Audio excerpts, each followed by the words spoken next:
ഈ ഉലുവയുടെ പ്രത്യേകത എന്ന് പറഞ്ഞു കഴിഞ്ഞാൽ ഉലുവയ്ക്ക് ഒരുപാട് ആയുർവേദ ഗുണങ്ങളുണ്ട്. നമ്മുടെ പിള്ളേർക്ക് പണ്ടൊക്കെ അമ്മമാർ ചെയ്തിരുന്ന കാര്യമാണ്. പീരിയഡ്സിൻ്റെ സമയത്ത് വയറുവേദനയും ബ്ലീഡിങ്ങും കൂടുതലാവുന്നത് കൊണ്ട് ഈ ഉലുവ തലേ ദിവസം വെള്ളത്തിലിട്ട് വെക്കുകയാണ്. വെള്ളത്തിലിട്ട് വെച്ചതിന് ശേഷം രാവിലെ അതിനെ എടുത്ത് വേവിച്ച് തേങ്ങാപ്പാലും ശർക്കര ഉരുക്കിയിട്ട് അരിച്ചൊഴിച്ച് അത് രണ്ടും കൂടെ മിക്സ് ചെയ്ത് അവർക്ക് കഴിക്കാൻ വേണ്ടി കയ്പ്പ് ഒഴിവാക്കാൻ വേണ്ടിയാണ് ഈ രണ്ട് കാര്യങ്ങളും ചെയ്യുന്നത്. അങ്ങനെ കൊടുക്കുകയാണെങ്കിൽ കുട്ടികൾക്ക് നല്ലതാണ്. വയറുവേദന മാറിക്കിട്ടും. ബ്ലീഡിങ്ങിനൊരു കൺട്രോളോട് കൂടി വയറുവേദന കുറഞ്ഞു കിട്ടാനുള്ളൊരു മരുന്നാണ്. ഇപ്പോൾ ഉള്ള ന്യൂ ജനറേഷൻ പിള്ളേർ ഈ മരുന്ന് കഴിക്കുന്നതിന് പകരം ടാബ്ലറ്റ്സൊക്കെ മേടിച്ച് കഴിക്കുകയും അങ്ങനെ അത് മാത്രമേ പിള്ളേർക്കും അറിയുള്ളൂ. എല്ലാവരും ഇതൊന്ന് ട്രൈ ചെയ്യണം. നാളെ നമുക്ക് രാവിലെ വേവിക്കാം. അതിൻ്റെ ഉള്ള പ്രോസസ്സ് ഞാൻ കാണിച്ചു തരാം. ദിവസം വെള്ളത്തിലിട്ട് വെച്ച ഉലുവയില്ലേ, ഞാൻ ഇന്നലെ ഉലുവ വെള്ളത്തിലിട്ട് വെച്ചിട്ടായിരുന്നു. ആ ഉലുവ എടുത്ത് നമ്മൾ ആ കുക്കറിനകത്തോട്ട് ഒഴിക്കുക. കഴുകി വെച്ചതാകുമ്പം പിന്നെ ആ വെള്ളം പിന്നെ കളയാതെ അപ്പോൾ ഉലുവയുടെ കണ്ടൻറ്റും കൂടെ ഒരു നുള്ളുപ്പ് ചേർക്കുക, ശകലം.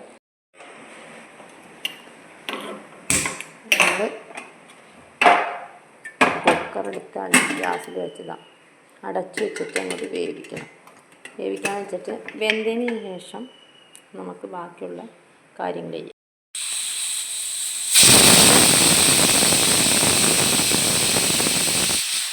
തേങ്ങയാണ് എടുത്തേക്കുന്നത്. ചിരകി വെച്ച തേങ്ങ ഉണ്ടല്ലോ, അതിൻ്റെ തേങ്ങാപ്പാൽ ഫുള്ളെടുത്തിട്ട് നമ്മൾ അതിനകത്തോട്ട് ചേർക്കാനാണ്. പിന്നെ നമുക്കെന്തായാലും തേങ്ങാപ്പാൽ വെന്ത ഉലുവയിലോട്ട് ചേർക്കാം.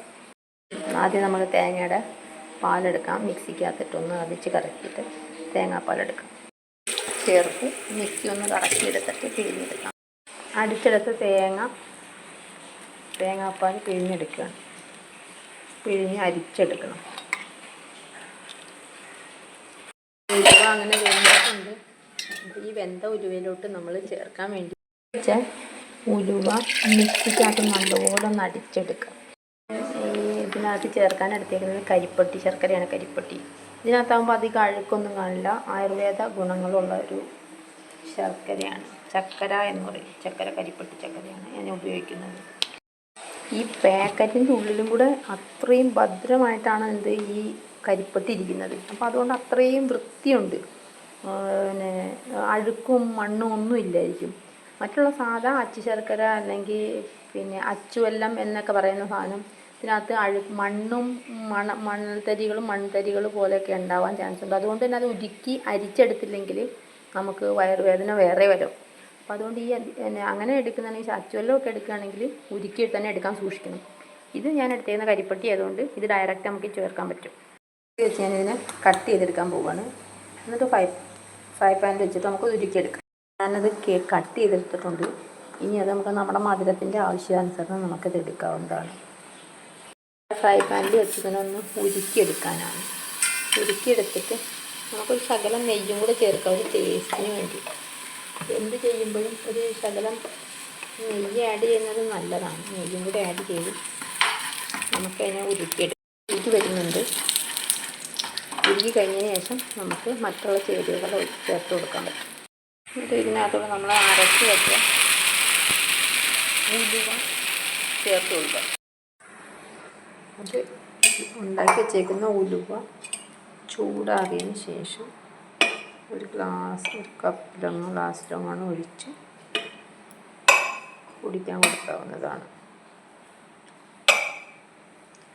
ഇത്രയും വെച്ചെങ്കിലും ക്വാണ്ടിറ്റി വെച്ച് കുടിച്ചു കഴിഞ്ഞാൽ സുഖമായിട്ട് പാലും ശർക്കരയൊക്കെ ചേർത്ത് നല്ലപോലെ സെറ്റാക്കി വെച്ചേക്കുന്ന ഉലുവയാണ് ഇത്. ഇങ്ങനെ കുടിക്കാൻ കൊടുക്കുക. അങ്ങനെ കുടിക്കാൻ കൊടുക്കുമ്പോൾ അവർക്ക് എന്തായാലും വയറുവേദന ബ്ലീഡിങ് എല്ലാം ഒരു ശമനം ഉണ്ടാവും. എല്ലാവരും ഈ റെസിപ്പി ഒന്ന് ട്രൈ ചെയ്ത്, റെസിപ്പിയല്ല ഇതുപോലെ മാസമുറകളിൽ പെൺപിള്ളേരെ സൂക്ഷിക്കാനൊന്ന് ശ്രദ്ധിക്കുക. ഈ നിസ്സാര കാര്യങ്ങൾക്ക് ഗുളികയും ഒന്നും മേടിച്ച് കൊടുക്കാതിരിക്കുക. യൂട്രസ് സംബന്ധമായിട്ടുള്ള കാര്യങ്ങൾക്കൊക്കെ ബുദ്ധിമുട്ട് വരുത്തരുത്. അതുപോലെ നാച്ചുറൽ റെമഡീസൊക്കെ ട്രൈ ചെയ്യുക. ഇഷ്ടപ്പെട്ടവർ ലൈക്ക് ചെയ്യുക, ഒന്ന് സബ്സ്ക്രൈബ് ചെയ്യുക. ഓക്കെ, നെക്സ്റ്റ് വീഡിയോ ആയിട്ട് കാണാം.